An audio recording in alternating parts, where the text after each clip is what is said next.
Now I've found another crush. Hello everyone, Ryan here, and today I'm going to be reviewing the new album from Dua Lipa, and it is self-titled.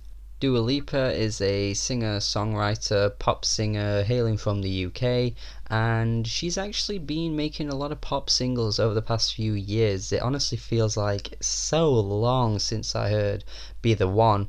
I feel like I heard that 2 years ago at this point, and it pretty much was. It came out in 2015, and I heard it quite soon after it was released, and I even remember saying to myself at that point that I felt like I was going to be hearing a lot more from this singer in the future. I wish I wrote it down so I had proof, but I do not have proof of this, but I can tell you from my mouth that I did say that. And she managed to maintain relevancy for a long time. She's had a lot of singles since then: Hotter Than Hell, Blow Your Mind, and she was even on a track with Sean Paul. But she's actually seen a lot of success across of Europe, and in the UK recently. A lot of her songs have been like topping the charts, making a lot of big sounds over the summer of last year and even still now.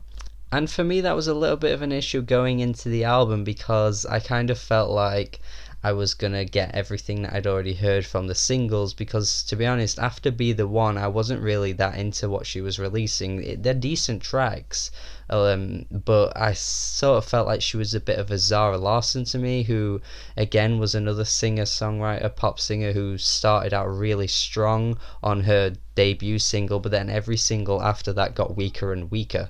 And I kind of feel like there's not a great deal to say about the deeper tracks on this album as well, because although they're not bad, they're just kind of flat in a way. I don't think there's anything that stands out in any particular way on a lot of these songs, but there are a few songs on here that I do think are quite fantastic, like the very R&B driven track Lost in Your Light, which features Miguel, and he puts a really good verse on this song, I think, and the chorus on this one is one of the best on the album. And the absolute sass anthem on this album, which is titled I Don't Give a Fuck, which Dua Lipa is basically listing off a lot of reasons as to why she doesn't give a fuck about this guy. No matter how hard he tries and everything he does, she just does not give a shit. And I really wish we saw more of this side to Dua Lipa on the rest of the album. It kind of reminds me of Lily Allen back in her early days, that kind of sass that stands out really well. But then a lot of the time I feel like her vocals just aren't that exciting, or there isn't enough of a range to them to really make me feel like I'm that interested in what's going on. Especially on the song Thinking About You, which basically sounds like a rehash of a Pink song which would have come out like over 10 years ago. The acoustic guitar sounds generic, and really there's just not anything going on here that remotely keeps me engaged. New Rules for me is a bit of a tedious track. I mean, basically Dua Lipa is giving out all these different rules as to what you should avoid in a man or in a person that's trying to seek in a relationship with you. And I kind of get the sentiment to this one, but honestly it just doesn't resonate with me at all.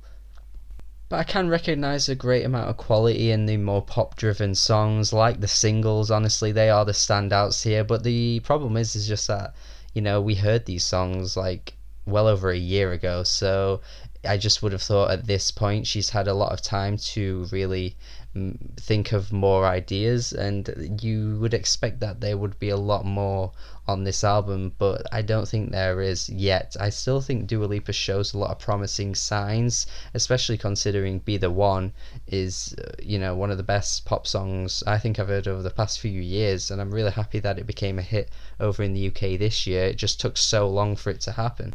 But for a debut album, it's pretty decent. There are some shining moments. It's just that in a world of like singers like Lorde and plenty of other singer-songwriters that are in the pop world right now, I don't think she's doing too much to stand out from the crowd. But I still see there's potential. I think it's just that there must have been issues with this album because it seemed to come out so long after all the singles. I feel like there may have been problems with her releasing this or something, but I feel in the next few years when we get the sophomore album, all the issues that I've found on this album, I think she will have tidied up because she's still very young and there's a lot of potential to grow from this. I'm going to give this a C minus. I think there's a lot to like on this album and I would definitely recommend it, especially over other pop singers like Halsey or Daya or even like Alessia Cara. To be honest, I think there's a lot more here than on those artists' music, so yeah, I think it's worth your time. It's just, for me, I think it kind of fell short and didn't really do as much as it could have throughout the course of the album. If you like this review, make sure you like and subscribe for more future reviews, and have a good day.